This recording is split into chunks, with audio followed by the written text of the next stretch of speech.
क्या 2025 के बिहार विधानसभा चुनाव में असदुद्दीन ओवैसी की पार्टी फिर से सीमांचल में इतिहास दोहराने वाली है? जय भीम, नमस्कार, मैं शुभम और नजर डालते हैं पूरी रिपोर्ट पर। 2020 के बिहार विधानसभा चुनाव में असदुद्दीन ओवैसी की पार्टी एआईएमआईएम ने ऐसा करिश्मा दिखाया था जिसकी किसी ने उम्मीद नहीं की थी।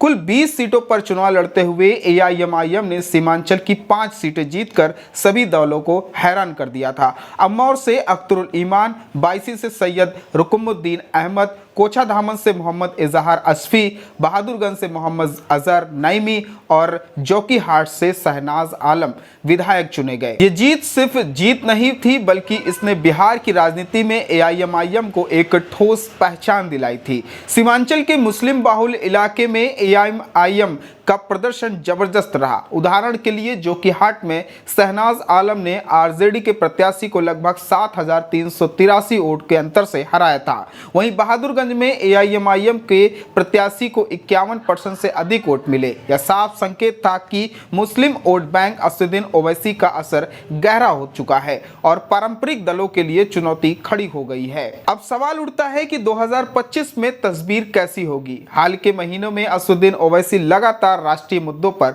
मुखर दिखे, चाहे पहलगाम की घटना हो या भारत पाकिस्तान की क्रिकेट मैच।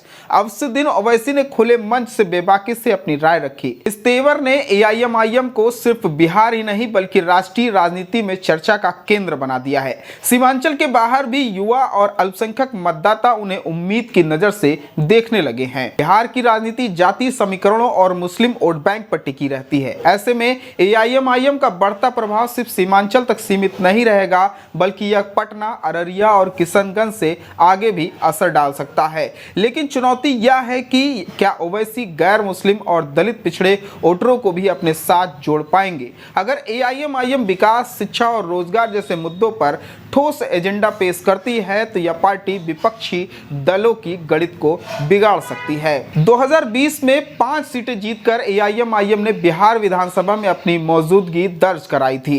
2025 में यही मौजूदगी बड़ा रूप ले सकती है। क्या सीमांचल से उठी यह लहर पूरे बिहार में फैल जाएगी? क्या ओवैसी मुस्लिम वोट बैंक की राजनीति से आगे बढ़कर सर्व समाज की आवाज बन पाएंगे? यही सवाल अब बिहार की राजनीति को सबसे ज्यादा गर्म बना रहा है। साफ है कि असदुद्दीन ओवैसी और एआईएमआईएम अब किसी को हल्के में लेने वाली ताकत नहीं रहे। 2025 का चुनाव यह तय करेगा कि बिहार की राजनीति में उनका असर सिर्फ सीमांचल तक सिमटेगा या पूरे प्रदेश में नई दिशा देगा। पूरे मामले को लेकर राय क्या है आपकी, कमेंट करके जरूर बताएं। वीडियो को ज्यादा से ज्यादा लोगों तक शेयर जरूर करें। मिलते हैं किसी और वीडियो के साथ, तब तक के लिए जय भीम, अलविदा।